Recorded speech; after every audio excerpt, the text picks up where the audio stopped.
Bueno, chicos, acuérdense que buenos días a todos, buenas tardes. Recuerden que me falta todavía terminar lo de Jinera y vamos a ver un poco también de algunas otras cosas que hablan de las cartas de los Mahatmas, pero lo dejamos pendiente para poder entrar ya con Barker. Entonces arrancamos con Barker y dentro de 2 o 3 sesiones voy a dar aquella sesión en una sesión más larga para poder entonces terminar el material que tengo de las cartas de Jinera y algunas otras cosas. Continuamos con esta, ya con Barker. Bueno, entonces tenemos la 11ª sesión. La 10ª es esta de las cartas y arrancamos ya con la 11ª que tiene que ver con las cartas de los Mahatmas. Vamos a empezar con las invocaciones, si les parece. Hay una beatitud y un poder más allá de nosotros mismos que vienen en ayuda de aquellos que están preparados para recibirlo. Nos dirigimos respetuosamente hacia aquella beatitud, aquellas grandes fuentes de las cuales emanan incesantemente la fortaleza y la inspiración hacia todos los que estamos resueltos a abandonar el yo personal para desarrollarnos, aprender y compartir fraternalmente y sin reservas. Rada. La invocación universal. Oh vida oculta que vibras en cada átomo. Oh luz oculta que brillas en cada criatura. Oh amor oculto que todo lo abarcas en la unidad. Que cada ser que se sienta uno contigo sepa que también es uno con todos los demás. Nos dirigimos con respeto a los grandes seres de luz infinita, a las divinidades que ayudan a la humanidad, los amados Maha Chohan y maestros de sabiduría. Pedimos su auxilio para comprender lo oculto. Permítanos trazar un puente que nos bendiga y nos facilite la inspiración apropiada. También nos dirigimos a nuestros yoes superiores para que nos ayuden con las clases que vamos a tener a continuación. Bueno, arrancamos. Habíamos visto este esquema hace algunas sesiones, en donde está dividido en el color azul en los porcentajes de sabiduría, amor, voluntad y cualidades divinas, la parte divina humana, y en la parte blanca están pues todo lo que tiene que ver con la ignorancia, es decir, con la parte que no está contemplada en la sabiduría. ¿Dónde estamos nosotros? Pues aquí abajo, estamos en esta zona de aquí, y la imagen que puse para representar esto es este señor que está cuestionándose qué existe y qué no existe. Hacia arriba de esta escalera, entonces, hay diferentes grados de conciencia y de desarrollo. Tenemos entonces el desarrollo de Radha, Taimni y otros teósofos de tercera generación que tienen un porcentaje mayor de sabiduría que nosotros. Si seguimos subiendo por la escalera, nos encontramos a Jiddu Krishnamurti, que por supuesto tiene mucho más desarrollo que nosotros. Luego estamos con Leadbeater y Besant. Después estamos con Madame Blavatsky. Y después tenemos a los Chelas, a los Mahatmas y el Maha Chohan, que es el coordinador o jefe de los Mahatmas. Y finalmente aquí tenemos a las jerarquías divinas. Entonces, esto nos lleva a una ruta, la ruta que nos ofrece la teosofía para poder contactar con mucha de la sabiduría divina. La sabiduría divina, entonces, tiene una ruta, la ruta teosófica, para llegar a nosotros, y este es el sentido de esta imagen. Si nosotros le ponemos una lupa a la parte donde estamos, que es la parte humana, pues tenemos de este lado ignorancia, incredulidad, prejuicios, condicionamientos, deseos, pasiones. Y en la parte de arriba otra vez el porcentaje de sabiduría, amor, voluntad y cualidades divinas. Es decir, esta parte representa a esta zona de hasta abajo, solo que está ampliada. Y aquí observamos que los seres humanos entonces nos dividimos en 4 niveles: los hipopotenciados, los normopotenciados inferiores, los normopotenciados superiores y los hiperpotenciados. Y esto nos va a llevar 777 encarnaciones en promedio. Entonces, poco a poco, en las primeras encarnaciones somos hipopotenciados, muy animalizados, con el agravante de que somos animalizados y utilizamos la inteligencia que ya tenemos y parte de la mente asociada a la parte cámica. Por lo tanto, nos hace todavía más peligrosos que los animales. Después de muchas encarnaciones nos convertimos en normopotenciales inferiores, despertamos cualidades divinas leves, escuchamos ya nuestra voz interior ocasionalmente y ayudamos en contextos muy pequeños porque persiste todavía la animalidad, aunque en menor grado que en el primer nivel.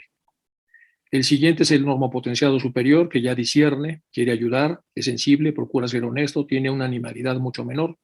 Y finalmente están los hiperpotenciados, que de acuerdo a algunos de los que saben con mucho detalle todo esto, ya son las últimas encarnaciones, entonces personas orientadas al autoconocimiento, autodesarrollo, entiende perfectamente la ley del karma y reencarnación y lleva una vida inteligente para tratar entonces de sacar el máximo partido de ella. Bueno, esto es entonces donde estamos. Todos estamos en diferentes niveles de aquí y lo que hacemos entonces en estas clases es acercarnos a este nivel de sabiduría. ¿Qué representa la sabiduría teosófica? Una brújula. Y esta brújula es mediada, por supuesto, por HPV y los maestros. Entonces, esta brújula sirve para poder entrar en el bosque de la vida, instrucciones para antes de entrar al bosque de la vida, es decir, a la suma enorme de encarnaciones en las que vamos a estar involucrados. Bueno. Ahora vamos a tratar de analizar con mucho detalle lo que es la brújula, que es el conocimiento teosófico, que lo que hace es abrir el corazón del hombre. El corazón del hombre, donde está la intuición, permite entonces, facilita el contacto con HPV y los maestros. Eso nos puede llevar a una escalera, de la escalera del desarrollo, y aquí tenemos el bosque.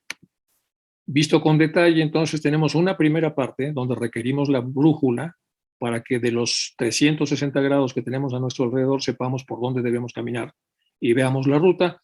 Esta brújula está mediada por los maestros de sabiduría y por HPV.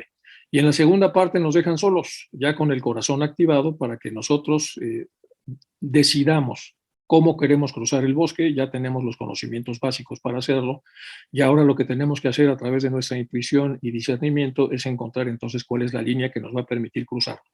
En la parte de la brújula, entonces se hacen aclaraciones importantes para que nuestras deducciones no nos lleven a desfiladeros o a lugares peligrosos del propio bosque, se nos van corrigiendo. Vemos mucha luz y pensamos entonces que es un lugar santo y nos dicen, no, es un desierto, no vayas para allá. Escuchamos agua y pensamos que es un remanso muy hermoso y dicen, no, es una caída muy peligrosa. Y ese tipo de advertencias de la brújula nos permiten llegar a la segunda parte con el conocimiento necesario para que, activada la intuición, podamos cruzar este bosque de la vida. Entonces, lo que estamos viendo ahora es todas estas instrucciones de la primera parte de la cruzada del bosque. La temporalidad anteródroma. Anteródroma es todo lo que nosotros podemos ver hacia el futuro y a eso le podemos dar cierta vigencia o no vigencia. Por supuesto, como esto es mensaje que viene de los Mahatmas, la vigencia es evidente. Y entonces hay una temporalidad anteródroma. ¿De dónde? Pues del 1880 al 2022, es decir, hace un montón de años. Estamos hablando acá de 142 años de diferencia de cuando las primeras cartas fueron enviadas. Y aquí tenemos ya las cartas. Las cartas entonces van a representar esta brújula. Han sido compiladas por Barker. Este es uno de los primeros, las primeras tapas, por lo menos la que más me gusta a mí, la tapa en inglés, que son de Mahatma Letters, y pueden ustedes ver en el fondo cómo en el fondo está como si fuera un fondo de agua, una carta en azul, que apenas si se puede percibir. Esto es de las primeras ediciones entonces que se hicieron de las cartas de los Mahatmas, ya un poco más trabajadas.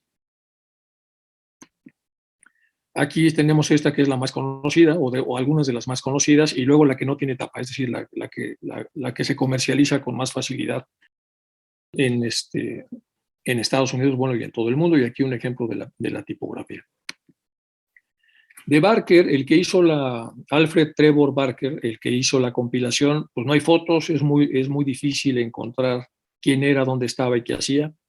Entonces, de lo poco que hay, aparece en el Theosophical Publishing House de Manila, de Filipinas, que ahí vive un teósofo muy importante, muy trabajador, y que continuamente hace publicaciones y es admirable la cantidad de trabajo que tiene. Yo lo conocí alguna vez ahí a través de Isaac.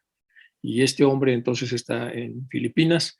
Y aquí viene una síntesis de Trevor porque no se encuentra con facilidad. Entonces fue el que compiló y publicó las Mahatma Letters de Sinet en diciembre de 1923. Nació en octubre 10 del 93. Una curiosidad, nació en Las Palmas de Gran Canaria. Esa es una curiosidad que poca gente sabe. Entonces allí nació, en Las Palmas de Gran Canaria. No hay récords para saber entonces qué tipo de educación tuvo, etcétera, pero sí se sabe que trabajó en la ciudad teosófica. Entonces, tuvo obviamente una educación en general buena, y hay una serie de referencias acerca de él en la que se supone que puede haber sido doctor. En 1926 publicó entonces las cartas de Blavatsky a Sinet. Bueno, él se unió a la Sociedad Teosófica en Adyar y luego se fue en 1925, se unió en Point Loma, en la Theosophical Society, en julio 30 de 1930. Y Barker was a number of years the president of the English section of the Point Loma Theosophical Society. Entonces fue incluso director de esa sociedad. Y luego se murió pues pronto, en 1941, en Inglaterra. Bueno, esto es lo que sabemos de Barker. No hay fotos, y por lo menos yo no las encontré, para que siempre me gusta poner la foto de la persona para que podamos iconográficamente vincular el trabajo de la persona con lo que la persona aportó. Lo que hay es esto, y lo que me llamó la atención fue que nació en Canarias.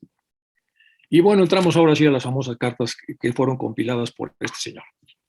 Entonces tenemos la sección 1, la carta de los Mahatmas, sección 1, la serie del mundo oculto, carta número 1, recibida en Simla. Recordemos que Simla es una ciudad que si ustedes la buscan en el mapa no la van a encontrar, estamos hablando de hace muchos años, y se escogió esta ciudad porque esta ciudad tiene la misma altitud que Puebla, que es donde estoy yo, tiene 2.200 metros de altitud, y durante los veranos muy calurosos en India normalmente se trasladaban a esta ciudad para no pasar los calores tan fuertes debido a la altitud de la ciudad. Entonces mucha de la actividad que se hacía en los veranos estaba vinculada a Simla. Entonces esta se recibe en Simla hacia el 15 de octubre de 1880. Y aquí viene entonces la respuesta a esto que había pedido Sinet, ¿se acuerdan ustedes? Y lo que dice es lo siguiente. ¿Se acuerdan ustedes que ya hemos revisado todo esto? Que Sinet escribió una carta a los Mahatmas y que HPB le consiguió la carta en respuesta a lo que él había solicitado. Entonces estamos con la carta número 1 de esta compilación diferente a todas las que hemos visto anteriormente, que además es la más famosa, o por lo menos la más consultada. Y dice lo siguiente: estimado hermano y amigo. Primero hermano y luego amigo. Aquí hay que ver muchas claves de los maestros porque todo tiene sentido. Primero es hermano, porque tiene que ver con hermandad, con fraternidad, que viene de fratello, hermano, y entonces la fraternidad es una sensación de que todos somos hermanos porque tenemos un padre común o venimos de una fuente común. Y en segundo lugar, amigo, precisamente porque la prueba del periódico de Londres cerraría la boca de los escépticos, no se debe pensar en ello. Se mire como se mire, el mundo está en su primera etapa de emancipación. Aquí viene otra clave muy fuerte. Se mire como se mire, le dice a Sinet hace 142 años, el mundo, la humanidad, está en su primera etapa de emancipación. Sí, estamos abajo, sino de desarrollo, y por lo tanto no está preparado para ver cosas diferentes a aquellas a las que ha sido preparado para ver. Entonces, esto es lo primero. No podemos hacer entonces grandes revelaciones para una comunidad que está en su primera etapa de emancipación, y entonces puede ser mucho más riesgoso dar información que beneficioso, porque tendería entonces a generar una disgregación o una separación en vez de una emancipación. Aquí el verbo importante es emancipación. Es muy cierto, y esto lo subrayé, que nosotros trabajando utilizando medios y leyes naturales y no sobrenaturales. Pero dado que por una parte la ciencia en su estado actual, y todavía eso es válido hoy, se encontraría incapaz de explicar las maravillas presentadas en su nombre, y por otra parte, todavía se dejaría que las masas ignorantes consideraran el fenómeno bajo el aspecto de milagro.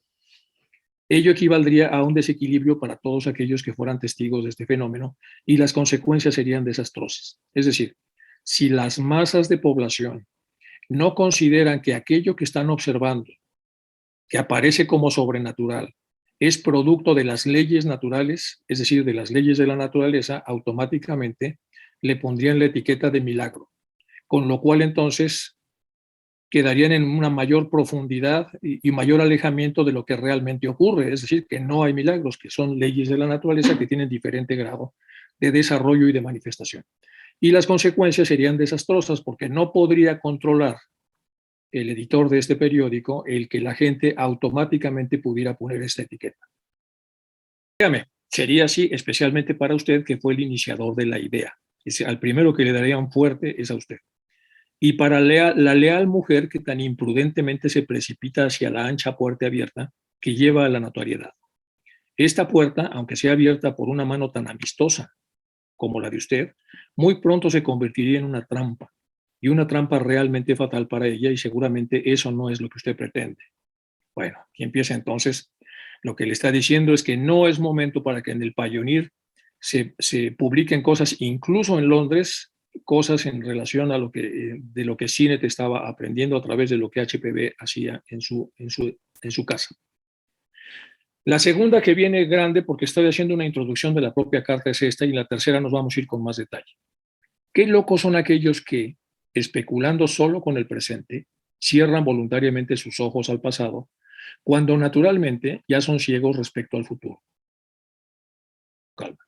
Qué locos, qué primarios, qué limitados son aquellos que, especulando solo con el presente, cierran voluntariamente los ojos al pasado, cuando naturalmente ya son ciegos respecto al futuro.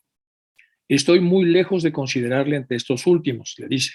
O sea, usted, señor Sinet, no es de esos, y por lo tanto me esforzaré en explicárselo. Si consintiéramos en acceder a sus deseos, ¿sabe usted realmente cuáles serían las consecuencias que surgirían al ir tras el éxito? La sombra inexorable que acompaña a toda innovación humana no se detiene. Es decir, cada vez que hay una innovación en la historia del hombre, hay una reacción terrible, que a él le llama la sombra inexorable.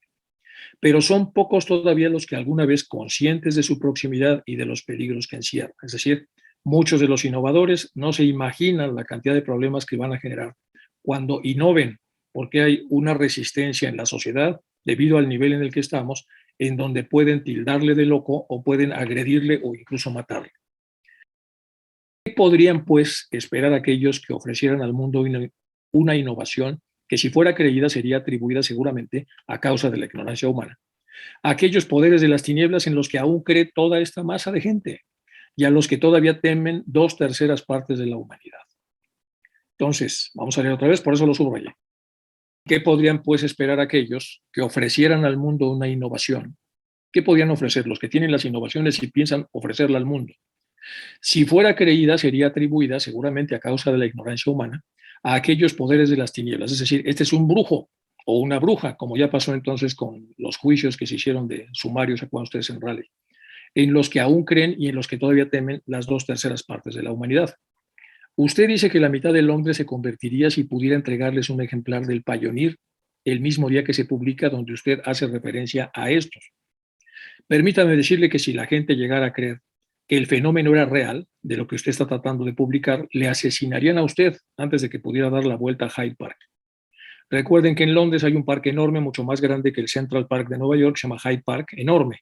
Es un parque, el parque clásico e icónico de Londres. Entonces, antes de que diera la vuelta a Hyde Park, lo mataría, si no lo creyera. Lo mínimo que podría suceder sería la pérdida de su reputación y de su buen nombre por propagar este tipo de ideas. Bueno, y ahora vamos a entonces entrar a mayor profundidad. Toda esta introducción es solamente para que el Mahatma le diga, no es el momento de que usted publique las cosas que usted ha podido ver a través de HPV en un periódico con aparentemente la idea de mostrarle al mundo lo que usted está descubriendo. Vamos a ver ahora con más detalles, porque la carta ahora entra en otro nivel. Esto en cuanto a la ciencia. Ahora ya va a empezar a hablar el Mahatma de otros temas con más profundidad. Esto que estamos hablando en cuanto a la ciencia, por lo que de ella sabemos, por lo que se refiere a la naturaleza humana en general, es la misma ahora que hace 1.000.000 de años. Entonces, esta primera afirmación dice que la ciencia del 1880, por lo que de ella sabemos, por lo que se refiere a la naturaleza humana, en general es la misma ahora que hace 1.000.000 de años. ¿Qué es la naturaleza humana? Pues lo que somos, los principios internos, etcétera, etcétera. ¿Qué hay entonces? Prejuicios basados en egoísmo, igual que hace 1.000.000 de años, mala disposición en general para renunciar al orden establecido de las cosas en favor de nuevos modos de vida y de pensamiento, es decir, hay un atrincheramiento que evita que la gente quiera cambiar hasta que no le queda más remedio y tiene que cambiar a fuerza. El estudio oculto exige esto y mucho más, es decir, desatrincherarse, romper los prejuicios y abrirse al conocimiento de la naturaleza humana. Recordemos que la ciencia hace 200 años, la ciencia no se llamaba ciencia, se llamaba estudio de la naturaleza. Y después se cambió hace unos 200 años el término a ciencia, con lo cual también se alejó de la naturaleza y entonces adquirió un método peculiar que es el que hasta la fecha se sigue. Bueno, el estudio oculto exige todo esto y mucho más, es decir, por lo menos estas tres cosas. Esto es orientarnos hacia la naturaleza humana, controlar los prejuicios basados en egoísmo y tener una disposición para cambiar una vez que encontremos que las cosas son diferentes de como nos las imaginábamos. El orgullo y la obstinada resistencia a la verdad si ésta trastorna sus conceptos establecidos. Este es el atrincheramiento. El orgullo y la obstinada resistencia a la verdad si ésta trastorna sus conceptos establecidos de las cosas.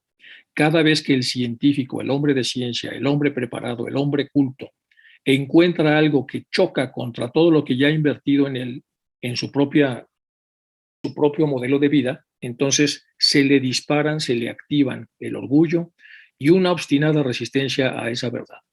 Es decir, aquí se toma una decisión y la decisión es, prefiero, a pesar de que sé que esta es una verdad nueva que he conocido, prefiero seguir haciendo las cosas como las venía haciendo, a darle un espacio de esta verdad en mi sistema interno. Estas son las características de su época, especialmente de la clase media y de la clase humilde, por desgracia. Y aquí viene un poco de interpretación. La ciencia aplicada a la naturaleza humana, investigación que lleva al descubrimiento de la naturaleza interior del ser humano, está muy atrasada, es deductiva y superficial. Esto es en relación a esta parte que dice el Mahatma. La ciencia que conocemos hoy, 2022, aplicada a la naturaleza humana, se hace una serie de investigaciones en donde todavía no se consideran con suficiente detalle muchas de las cosas que sabemos que tienen los principios internos de un ser humano. Entonces se ha chocado con un techo de cristal, hemos caminado de manera horizontal y hemos tratado de deducir ciertas cosas, por lo menos en los primeros psicoanalistas, que veían el tema como muy fácil.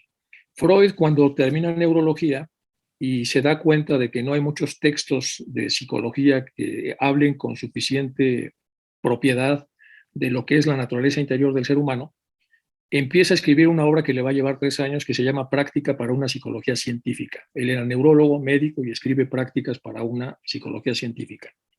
Y lo que hace es empezar a abrir, bueno, pues ya saben ustedes, empezar a hacer debridaciones, empezar a hacer observaciones, deducciones, inferencias, era un gran inferencista. Y después de 3 años se da cuenta que el tema es mucho más complicado de lo que se imaginaba.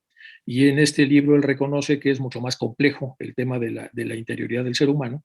Y después de esta obra ya empieza él, a través de mucho trabajo interior, a tratar de deducir o inferir algunas cualidades que no son notorias ni visibles en un ser humano, y entonces habla de los conceptos internos del ser humano, lo que es la fuente de los instintos, similar un poco a lo que nosotros conocemos hoy, que le llama ello o id, y luego donde están los principios morales, que sería algo similar, obviamente no total, pues, digo, tiene cierta similaridad con lo que sería el sensor que evita que nosotros hagamos situaciones que pueden ser malas, le llama super yo y luego empieza a hablar del yo. Y luego respecto a los contenidos de la conciencia, divide al yo en lo que sería la conciencia, luego una parte de la preconciencia y la inconsciencia. Y la inconsciencia son los contenidos que están guardados, que pueden ser activos, pero que no pueden ser activados a la conciencia en general. Más adelante escribe su libro de los sueños en el año de 1906, me parece, o 1900, no recuerdo, y empieza a escribir entonces una serie de cosas, empieza a descubrirlas en carne propia, pero a lo que voy es que este es el único quizá que entra un poco en la parte oculta sin entrar directamente, todo es de manera deductiva. Luego la psicología en otras de sus formas de aquella época. Recordemos que el primer desarrollo científico de la psicología fue en la Universidad de Chicago en 1900, un estudio con ratas que hizo James D. Watson. Y este Watson le valió entonces, fue su tesis del título, de los primeros títulos de psicología que había, y lo que corrió en el experimento era una sola rata. Más adelante empezó ya el conductismo, que tuvo mucha fuerza en Estados Unidos, y entonces en el conductismo se sigue un principio fundamental que es estímulo-respuesta-consecuencia. Y es el impacto de las consecuencias en las elecciones que una persona hace sobre los diversos dilemas de la vida. Y entonces se trabajó con ratitas, el más famoso de estos es Skinner, tenía una caja, y si la ratita aplicaba una palanca, pues le daban un choque eléctrico, es decir, la consecuencia era negativa, y con lo cual se reducía la probabilidad de que la rata optara por esa palanca. Si optaba por la otra palanca, se le daba un pellet de comida, es decir, un trozo de comida, porque la rata había sido dejada en ayuno durante 24 horas y eso se consideraba un premio. Por lo tanto, entonces la rata, después de tener un ayuno de 24 horas, aprendía a oprimir una de las dos palancas para obtener el beneficio. Y luego siguieron un montón de gentes, pero lo que estamos viendo acá, que ya son años posteriores a lo que a lo que se está diciendo en esta carta, en realidad esta carta pues, está diciendo que sí, que va a seguir esto como muy atorado, va a ir mucho sobre el apellido de los investigadores, va a ir sobre la defensa obstinada a las cosas que se van descubriendo, porque sobre ellas es sobre lo que se sigue escribiendo, etcétera, etcétera. Bueno, entonces el hombre es el mismo de hace 1.000.000 de años. Modelo, índice de generalización. El problema entonces de las inferencias es el modelo que está detrás de una inferencia, y este modelo se llama índice de generalización. Incluso estadísticamente existe el modelo. Nosotros tomamos una muestra representativa y entonces inferimos que lo que esa muestra hay se puede generalizar. Es decir, lo que aplicó para 100.000 personas se puede aplicar a 8 millones, haciendo un modelo estadístico. Bueno, obviamente el modelo estadístico tiene controles importantes para que la muestra sea representativa. Pero lo que hacemos nosotros todos los días, que es un índice de generalización, es que con 2 o 3 cosas llegamos a una conclusión anticipada. Eso se llama un modelo de generalización. Prejuicio. ¿Qué es un prejuicio? Pues una falsa generalización basada en presupuestos y cargada emocionalmente. Entonces, cuando una persona es muy prejuiciosa, normalmente hace malas generalizaciones. Y no está usando estadísticas, lo usamos entonces todo el día. Observamos lo que pasa, 2 o 3 cosas, concluimos. Observamos otra situación, 3 o 4 cosas y concluimos. Y eso nos hace tremendamente manipulables a través de la televisión, a través de la radio, porque solo tienen que ponernos 3 cosas y saben que todos vamos rápidamente a generalizar. Es decir, vamos a llegar a una conclusión para la cual ya hemos sido manipulados. Nos han puesto enfrente 3 cosas y como no podemos hablar con la televisión, sino más bien lo que hacemos es escucharla, y alguien puso ahí los contenidos, utilizamos estas 3 cosas y concluimos. Y entonces tenemos una falsa generalización. Está basada en supuestos que no hemos elegido y cargada emocionalmente. Bueno, si encima tenemos, como dice aquí el maestro, mala disposición al cambio voluntario, porque somos orgullosos y obstinados, con una resistencia a la verdad, entonces nos incomoda encontrar una verdad que no nos gusta, entonces, pues por supuesto tenemos el efecto manada. Es decir, el efecto manada es la supuesta, el supuesto anhelo de pertenecer al grupo, porque nos da terror que el grupo nos expulse si es que empezamos a pensar diferente a como el grupo se ha dirigido a pensar. Bueno, estos son un poco los modelos para explicar lo que está diciendo aquí el maestro. En realidad existe, 142 años, podemos ver exactamente que sigue, todo esto sigue siendo tremendamente vigente. Seguimos siendo entonces una población de humanos muy manipulada, seguimos sin buscar por nuestra cuenta los propios contenidos, sino más bien de manera pasiva, leemos los diarios en donde alguien nos ha sembrado noticias y a través de eso es como generamos nuestras conclusiones. Bueno, esta es la primera parte. Segunda, ¿cuál sería pues el resultado de los más asombrosos fenómenos que existen, suponiendo que consintiéramos que se produjeran? Aquí hay otra clave. Lo que está diciendo es que todos ellos podrían producir estos fenómenos que serían sorprendentes para la humanidad de hace 140 años. Pero ¿cuál sería el resultado de eso que para la gente sería un asombroso fenómeno? Por mucho éxito que tuviesen, el peligro aumentaría en proporción al éxito conseguido.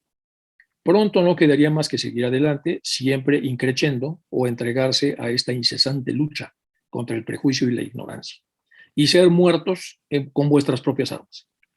Se exigirían y tendrían que facilitarse una prueba tras otra, es decir, la gente diría, no, pero esto no queda claro, esto puede que tenga truco, esto puede que nos estén viendo la cara, vamos a hacerlo ahora en otras condiciones, vamos a hacerlo en un auditorio donde podamos evitar la posibilidad de que nos estén haciendo un truco y nos estén engañando. Bueno, todo esto que es ofensivo y que realmente existe por la cantidad de charlatanes que hay haciendo cosas de este tipo, generaría un enorme problema, es lo que está diciendo aquí el maestro.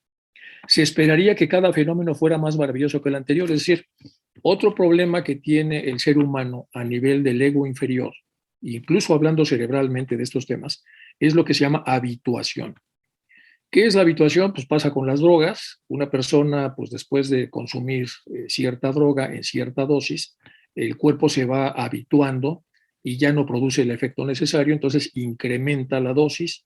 El cuerpo se vuelve, al principio pues está obviamente muy excitado, pero después de varias tomas o ingestas, ahora ya no le hace el mismo efecto, entonces lo vuelve a incrementar. Es decir, hay un fenómeno de habituación en donde después de un rato nos aburre. Lo que antes nos había llamado la atención, ahora nos da mucho tedio.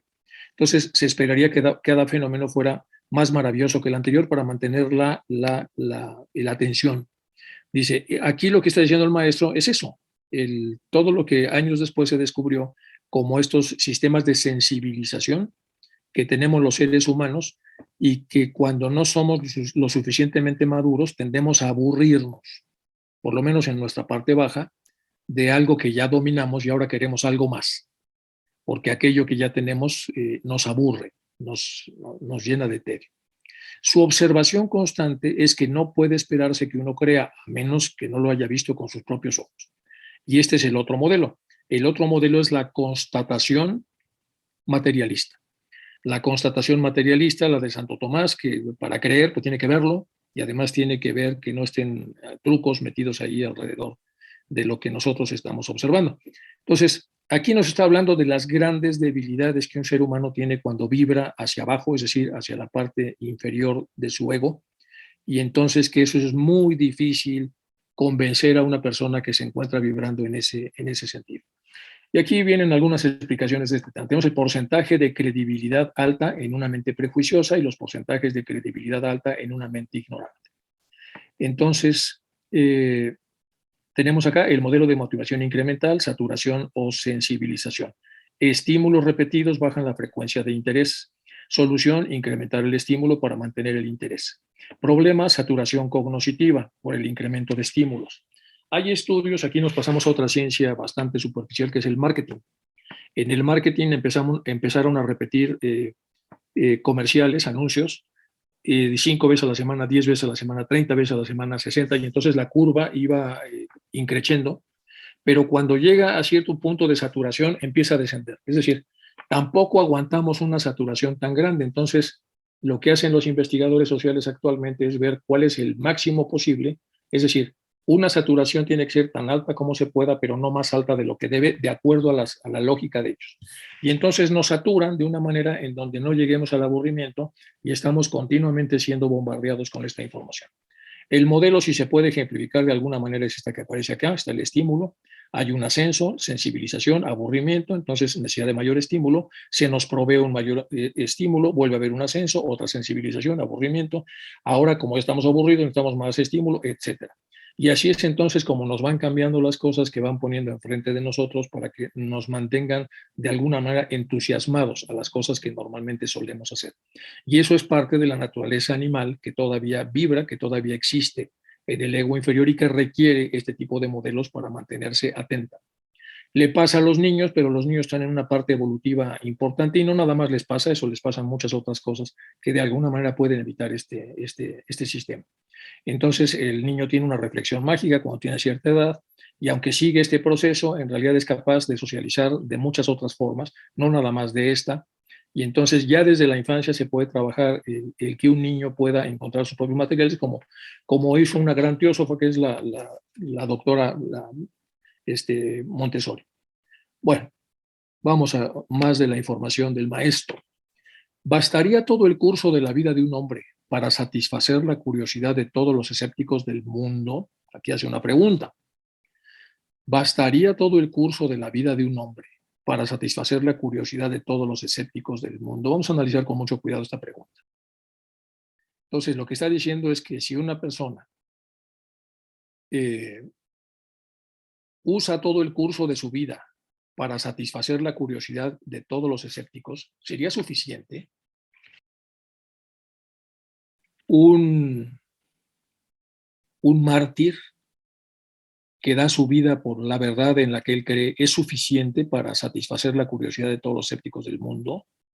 ¿Es posible, a pesar de que esa persona ha enarbolado la verdad y se ha sacrificado por ella? ¿Es suficiente para satisfacer la curiosidad de todo el mundo?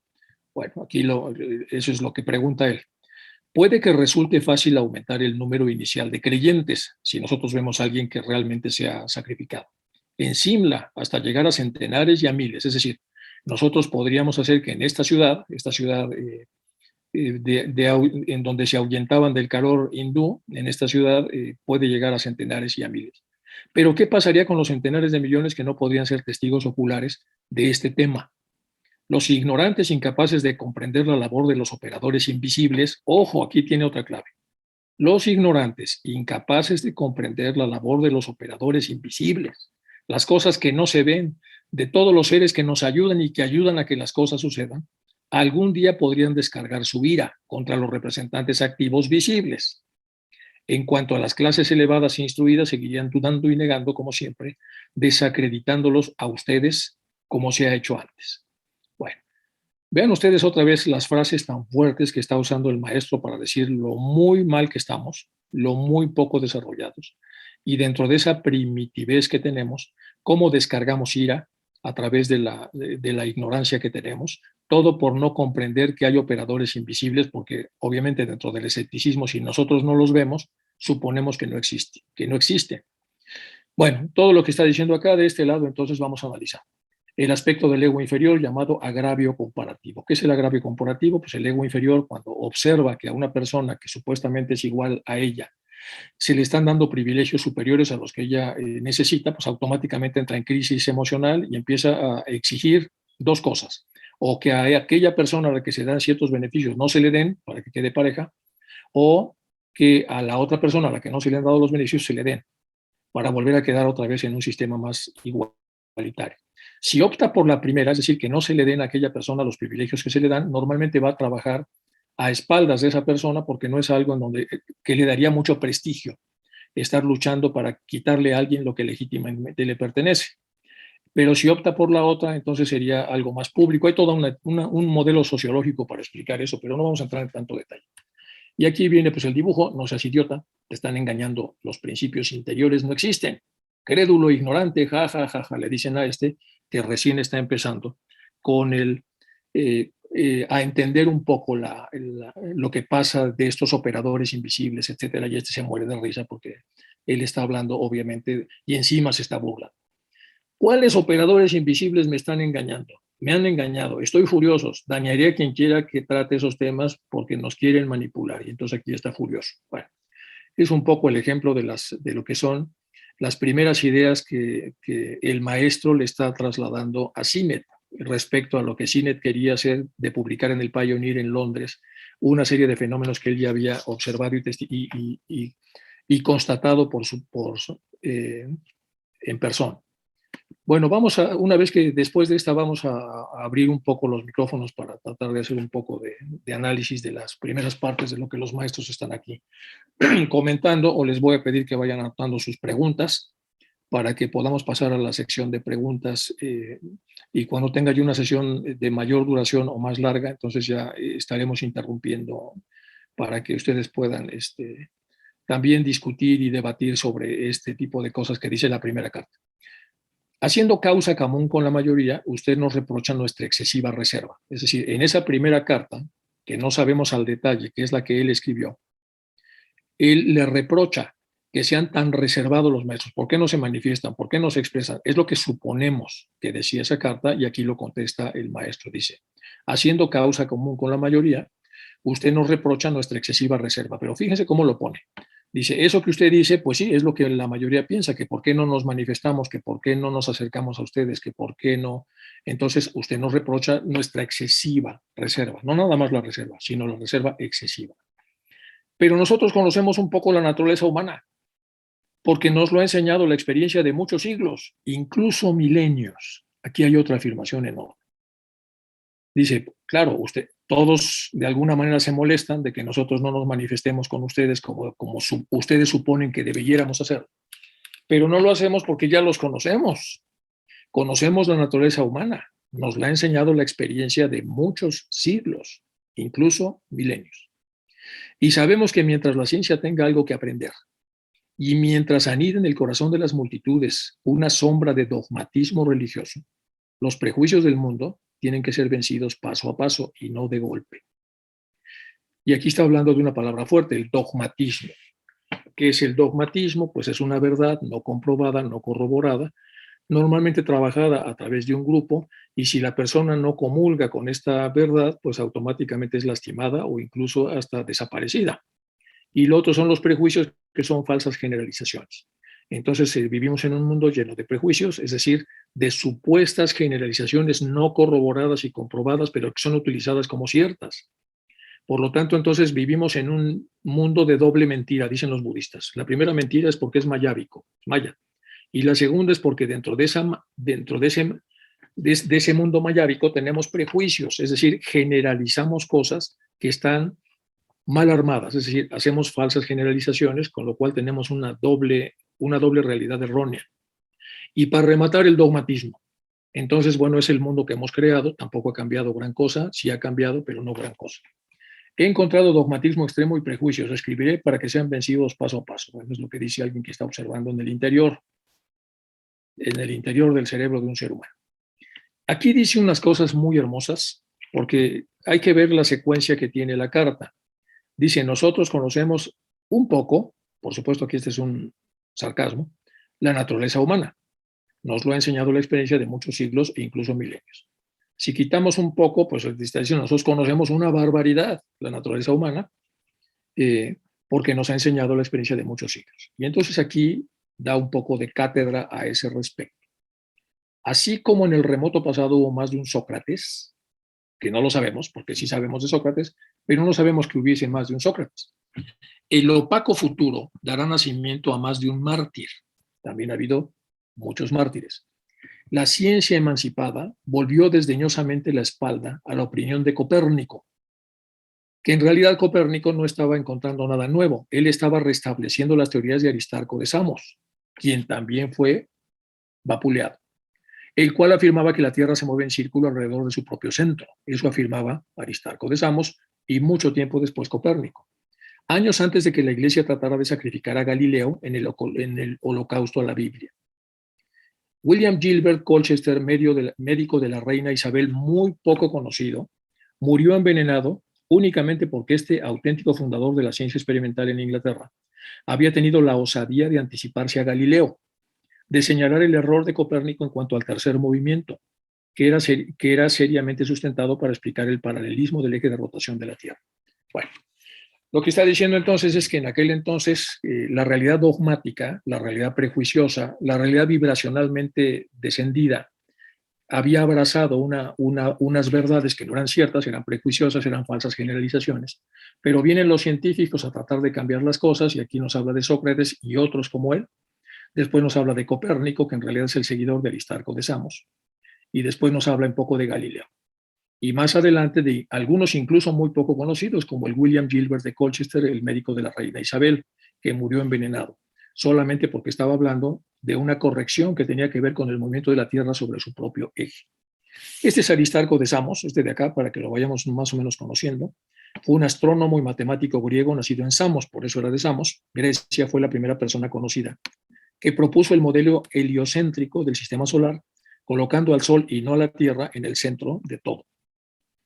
Y de este lado tenemos a Sócrates, este es Paracelso, y este de aquí abajo es Galileo. En 1556 se publicó El Castillo del Saber, The Castle of Knowledge, que está aquí de este lado. Una introducción a la astronomía de Ptolomeo. Mencionó las teorías de Aristarcus y Copérnicos, pero en vista de que la quema de herejes bajo el nuevo gobierno de la reina Bloody Mary, ¿se acuerdan ustedes? Bloody Mary es una página histórica muy complicada del Reino Unido. Sabemos, ¿se acuerdan ustedes que el Reino Unido hizo la iglesia anglicana y entonces se separó de la iglesia, y luego llegó María la Sanguinaria porque corrigió nuevamente esta desviación, por eso se llamó Bloody Mary porque obviamente se mataba y se crucificaba a las personas para regresarlas otra vez al conocimiento previo, y luego finalmente la iglesia anglicana triunfó, etc. Bueno, es más o menos la historia de Bloody Mary. No se atrevió a profesar una visión heliocéntrica del mundo. Entonces, The Weatherstone of White, que incluía aritmética avanzada y álgebra, este es el texto donde se introduce el símbolo igual, que cambiaría las matemáticas para siempre. ¿De quién estamos hablando? El matemático más competente de la corte de Eduardo VI, que era Roberto Recordé. Fue dejado morir de hambre en la prisión por sus colegas, que se burlaron de su Castle of Knowledge, que es este libro, declarando que sus descubrimientos eran vanas fantasías. Es decir, este hombre, que era verdaderamente un scholar, un hombre con una perspectiva de acercamiento a la verdad enorme, escribió un libro hermoso, que tiene una serie de gráficos que vamos a ver dentro de un momento, y una vez que sale y se publica, automáticamente obtiene la crítica, la burla y la agresividad de todos aquellos, como dice el maestro, que sentados en su propia silla ven como una competencia horrible esta, y más que abrirse a la verdad, lo que hacen es cuestionar al autor de esta verdad y tildarlo de loco, de revolucionario o de una persona de la que hay que prescindir. Bueno, el castigo del conocimiento fue diseñado por su propio universo, la fuente de todo conocimiento. El caballero se sintió sorprendido y a la vez complacido de volver a oír la voz de Sam. Este es un poco del interior. Me alegro que hayas vuelto, dijo. En realidad nunca me fui, replicó Sam. Recuerdo que yo soy tú. Este libro inspiró uno de los libros más leídos contemporáneamente, que es El caballero de la armadura oxidada de Fisher. Está inspirado en esta obra. Entonces, ese que nunca se fue, si ustedes han leído el libro de Fisher, es Merlín. ¿Se acuerdan que el caballero de la armadura oxidada le reclama a Merlín que dónde ha estado, que lo estaba buscando? Y dice, pues nunca me he ido. Bueno, es más o menos lo que sería el diálogo similar al diálogo que usó Fisher a través de un libro moderno para poder explicar esta sabiduría. Y este es el Castle of Knowledge. Esta es una referencia de algunas de las bibliotecas donde está la obra. Y aquí es donde viene ya en inglés antiguo todo esto y los modelos heliocéntricos que tiene para explicar entonces cómo las cosas van del centro hacia la periferia y de la superficialidad a la profundidad, etcétera. Bueno, es una obra que en un momento dado habría que tener en una biblioteca general para poder consultarla si es que en un momento dado pudiera interesar a la grey teosófica el poder profundizar en estas obras. Bueno, todo esto pensará usted, es historia pasada, es cierto, pero las crónicas de nuestra época no difieren en esencia de sus predecesoras. No tenemos más que recordar las recientes persecuciones de médiums en Inglaterra. Aquí está otra vez hablando el maestro, por supuesto. Todo esto pensará usted. ¿Todo esto a qué se refiere? Vamos a ver dónde nos quedamos antes del Castle of Knowledge. Nos quedamos acá. Está hablando de William Gilbert de Colchester, el médico de la reina, que seriamente sustentado para explicar el paralelismo del eje de rotación de la Tierra. Aquí está hablando entonces de un montón de sabios que no pudieron sembrar bien su sabiduría. Y aquí entonces continúa. Todo esto, pensará usted, es historia pasada. Es cierto, pero las crónicas de nuestra época no difieren en esencia de sus predecesoras. No tenemos más que recordar las recientes persecuciones de médiums en Inglaterra. O sea que eso está reforzando lo que él está diciendo respecto a la reticencia que tenemos los seres humanos para abordar las cosas totalmente abiertos, para incorporarlas si es que sentimos que son ciertas o rechazarlas si sentimos que no. No tenemos más que recordar entonces la persecución de médiums en Inglaterra, la muerte de la hoguera de supuestas brujas y hechiceras en América del Sur, en Rusia y en los confines de España, para convencernos que la única salvación de los auténticos expertos de las ciencias ocultas se encuentra en el escepticismo del público, para convencernos todas estas prácticas de que la única salvación de los auténticos expertos de las ciencias ocultas, es decir, para salvar a esos expertos de las ciencias ocultas, se encuentra en el escepticismo del público. Los charlatanes y los prestidigitadores son el escudo protector natural de los adeptos. La seguridad pública, esto lo subrayo, está únicamente garantizada manteniendo en secreto, por nuestra parte, las terribles armas que, de no ser así, podrían ser empleadas contra la seguridad y las cuales, como ya se ha dicho, se convertirían en armas mortales en manos de malvados y egoístas. Toda esta respuesta es por lo que se dijo que por qué son tan reservados. Entonces se está dando entonces todas las razones para que se sepa por qué son tan reservados. Y además dice que no es una duda nada más de Sinet, sino de una gran cantidad de gente, es el por qué no se muestran más los maestros. Y termina esta parte de la carta con lo siguiente. Termino recordándole que fenómenos parecidos a los que usted tan ardientemente desea han estado siempre reservados como recompensa para aquellos que han dedicado sus vidas a servir a la diosa Saraswati, nuestra Isis Aria. Si estos fenómenos se dieran a los profanos, ¿qué quedaría para nuestros fieles? Muchas de sus sugerencias son sumamente razonables y se tendrán en cuenta. Al final de toda esta larga perorata, entonces el maestro dice, bueno, muchas sugerencias las vamos a discutir, las vamos a analizar y las tomaremos en cuenta. Pero en realidad está diciendo, su último argumento es que muchas de las cosas que deben ser explicadas sobre fenómenos de difícil explicación están reservados para los adeptos. Y que si se dieran a todo el mundo, entonces, ¿de qué manera podría diferenciarse el conocimiento que llevan estos seres más adelantados que nosotros? Escuché con atención la conversación que tuvo lugar en la casa del señor Hume, dice el maestro, sus argumentos son perfectos desde el punto de vista de la sabiduría exotérica. Aquí hay todo un tema con Hume, que no voy a entrar tanto en detalle, pero Hume era un hombre, bueno, era un ornitólogo. Aquí viene, bueno, vamos a analizar algunas cosas de Hume que son un poco largas de explicar, pero era un hombre con una preparación científica, era un trabajador sobre las aves. Ya saben que Gran Bretaña se desarrolló mucho durante la época victoriana en este tema. De hecho, el Museo de Historia Natural de Gran Bretaña pues, es probablemente el más completo, el más exótico, el más complejo del mundo. O sea, tiene gemas, tiene, bueno, todo lo que uno pueda imaginarse. Es un museo muy bien montado gracias a personas como Hume. Entonces, imaginemos que este Hume era un personaje hecho para ese tipo de historia. Y lo que dice aquí el maestro es, sus argumentos son perfectos desde el punto de vista de la sabiduría exotérica, es decir, desde el punto de vista de la lógica simbólica o desde el punto de vista de la lógica materialista, de la lógica lineal. Sin embargo, cuando llegue el momento y se le permita tener un vislumbre completo del mundo esotérico, con sus leyes basadas en cálculos matemáticamente correctos del futuro, resultados inevitables de las causas que siempre somos libres de crear y modelar a voluntad, aquí está hablando entonces de karma, pero cuyas consecuencias escapan a nuestro control y se convierten así en nuestros dueños, las causas. Y solo entonces usted y él comprenderán por qué a los ojos de los no iniciados nuestros actos deben parecer a menudo carentes de sentido, sino realmente absurdos. Esta es una parte súper importante, porque está diciendo con elegancia, a ver, es que usted está en un nivel de desarrollo donde no comprendería las leyes que hay en el lugar donde estamos nosotros. Por lo tanto, si usted analiza con sus leyes lo que nosotros hacemos acá con las nuestras, usted llegaría a la conclusión de que lo que hacemos no tiene sentido y es absurdo. Pero no es así. En realidad son leyes diferentes. Y de este lado puse un poco de lo de Hume, debido a que él está hablando esto para que sepamos más o menos de qué se está hablando. El maestro abordó el interés de Hume por la ciencia, que es lo que está poniendo acá. Explicó que la ciencia oculta no está interesada en la mera descripción de hechos.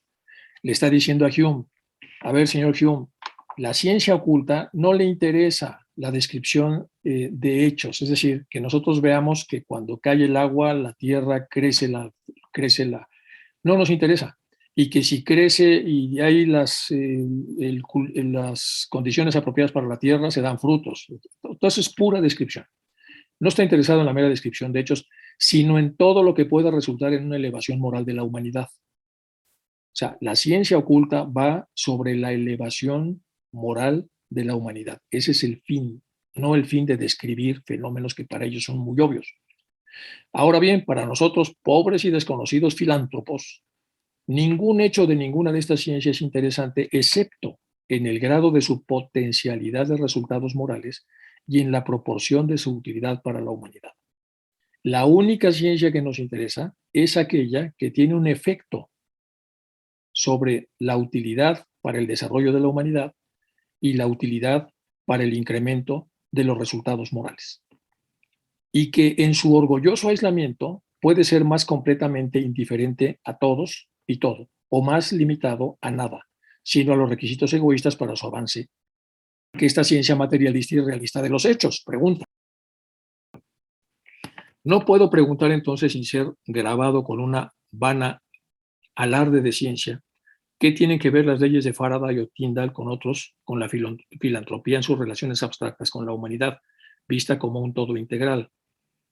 ¿Qué les importa el hombre como átomo aislado de este todo grande y armonioso, aunque a veces puedan serle de utilidad práctica? Por eso el maestro no valoró mucho la notable labor que Hume, en el campo de la ornitología, es decir, del estudio de los pájaros, ¿estás contento de pasar tu vida en un trabajo que ayuda solo a esa misma ciencia exacta? Le dice el maestro a Hume.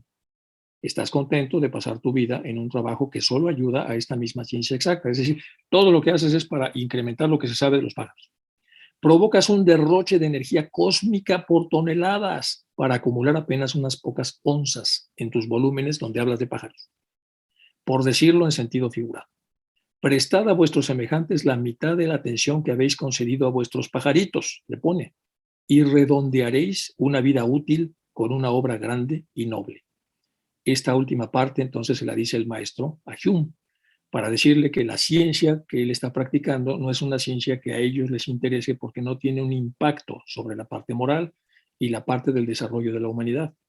Y aquí le dice, puedes dejar a tus pajaritos, por lo menos, porque estás usando un montón de energía cósmica para hacer lo que haces, y mejor, prestad a vuestros semejantes la mitad de la atención que habéis concedido a vuestros pajaritos, y redondearéis una vida útil con una obra grande y noble. Hermosa respuesta, pero no la tomó bien Hume. Ese es el sello postal que le hicieron a Hume en la India. Aquí este es Hume ya mayor, este que está acá.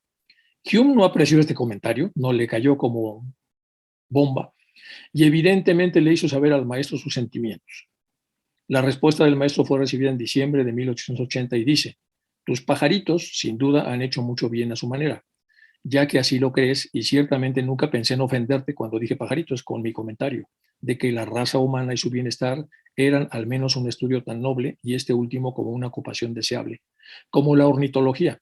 Es posible que su pérdida de interés por la ornitología en 1885 y su decisión de liderar la formación del Congreso Nacional Indio estuviera influenciada, al menos en parte, por la correspondencia con nosotros. Es decir, al final no le gustó el comentario, pero al final se dedicó a hacer un trabajo que iba más en el sentido del desarrollo moral, como lo hizo también Annie Besant en su momento, al trabajar arduamente para la independencia de la India y trabajar contra las castas y en general todas las cosas que pudieran redundar en un mejoramiento de la humanidad.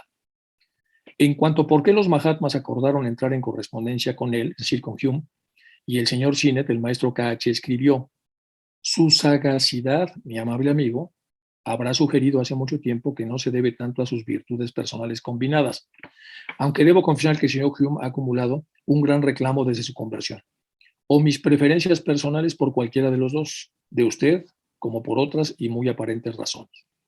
De todos nuestros semichelas, ustedes dos son los más propensos a utilizar para el bien general los hechos que se les dan. Y aquí los nombra como semichelas. Deben considerarse recibidos en fideicomiso en beneficio de toda la sociedad, todo lo que se les dice, todo lo que se les enseña, para ser entregado y empleado de muchas maneras y en todas las formas que son buenas. Si usted, señor Sinnett, desea complacer a su amigo transhimaláyico, o sea, él, no permita que pase ningún mes sin escribir un fragmento largo o breve para la revista, y luego publicarlo como folleto o como usted le llame. En 1881-82, Hume recibió una extensa carta del maestro KH, que fue publicada en las Cartas de los Maestros de Sabiduría, primera serie, como Carta 43, que ya la revisaremos. KH está claramente decepcionado de que Hume eligió estudiar Advaita Vedanta con un buen Swami, en lugar de prestar más atención a la correspondencia que ya tenía en directo con los Mahatmas, con quienes ya estaba recibiendo instrucción. Estás, por supuesto, en libertad de tratar de aprender algo, ya que parece que no podemos enseñarte nada, solo como dos profesores de dos escuelas diferentes, como los dos proverbiales cocineros en materia de salsas. Pueden tener éxito, pero confundiendo aún más la confusión, creo que es mejor que me retire del campo de la competencia por completo. Y es cuando se retira de las cartas que estuvo otorgando a Hume. Podemos hacer un análisis psicológico, psicoanalítico, psiquiátrico de esta media traición que hace Hume al irse con el Swami y dejar de lado a los maestros, si es que arrancamos con un conflicto no suficientemente digerido por él respecto a la ornitología mencionada como pajaritos, y a pesar de la disculpa que hizo el maestro y decir que no pretendía ofenderlo, sino más bien cambiar su orientación hacia algo que fuera más útil. Aquí podemos especular muchas cosas, pero en realidad esto es lo que sucedió, es lo que está acotado, y entonces lamentablemente Hume cierra un poco la puerta para la recepción enorme de este conocimiento divino. Entonces lo veremos cuando lleguemos a la carta 43. Vamos ahora este es Hume con esa misma foto que fue utilizada para el sello postal de la India, de 1829 y 1912. Y esta es una, bueno, Hume había expresado en privado serias dudas sobre los poderes atribuidos a Madame Blavatsky. Aquí viene ya el otro problema con Hume. Entonces, cuando Hume se aleja emocionalmente de los maestros, ese alejamiento genera, como ya sabemos ahora, a través de los modelos psiquiátricos, de teoría psiquiátrica, el alejamiento emocional que una persona tiene de otra persona normalmente lo llena de oscuridad y trata de constatar ese alejamiento con pruebas. Es decir, si nosotros nos alejamos emocionalmente de otra persona ese alejamiento tiene que constatarse, es decir, tiene que adornarse como si fuera un arbolito de Navidad con esferas de dudas y que puedan justificar dicho alejamiento. Estoy alejado de él porque pues, es un prestidigitador, porque es un falso, por lo que fuera. Entonces, Hume había expresado en privado, ya que había presentado este alejamiento, serias dudas sobre los poderes atribuidos a Madame Blavatsky. Posteriormente sostuvo una reunión con algunos de los miembros indios de la Sociedad Teosófica y sugirió que se unieran a él para forzar la renuncia de Blavatsky y otros 16 miembros por su papel como cómplices de un fraude. Sin embargo, los presentes no pudieron estar de acuerdo con la idea de buscar la renuncia de su fundadora, que era HPB. Hume también trató de escribir un libro sobre la base teosófica de la teosofía, sobre la base teosófica de la teosofía. Sus borradores fueron fuertemente desaprobados por muchos de los teósofos clave. KH escribió a ese respecto: temo la aparición impresa de nuestra filosofía tal como la expone el señor Hume. Leí sus 3 ensayos a capítulos sobre Dios, pone un signo de interrogación, cosmogonía y estrellas del origen de las cosas en general, y tuve que tachar casi todo. Él nos hace agnósticos, no creemos en Dios porque hasta ahora no tenemos pruebas, etc. Esto es absurdamente ridículo. Si él publica lo que leo, tendré a HPB o a Dual Cool que lo nieguen todo. Como no puedo permitir que nuestra sagrada filosofía sea tan desfigurada como está pretendiéndolo el señor Hume. Vean ustedes entonces cómo se malogra una relación, desafortunadamente, con estos maestros tan elevados por las características inherentes a la personalidad y a esta forma vibracional con todo lo que este señor ya había acumulado para sí mismo, en todo lo que había invertido como ornitólogo. Yo creo que voy a dejar un poco hasta acá, porque todavía hay más cosas que podemos ver de esta misma carta. Nos da para otra, va a llegar hasta acá. La carta falta un poco, pero bueno, ya hemos visto, creo que es suficiente como para que poder pasar a preguntas, comentarios y podamos discutir con calma todo lo que hasta el momento el maestro ha dicho y lo que ha sucedido en relación a esta primera carta del sistema de Barker.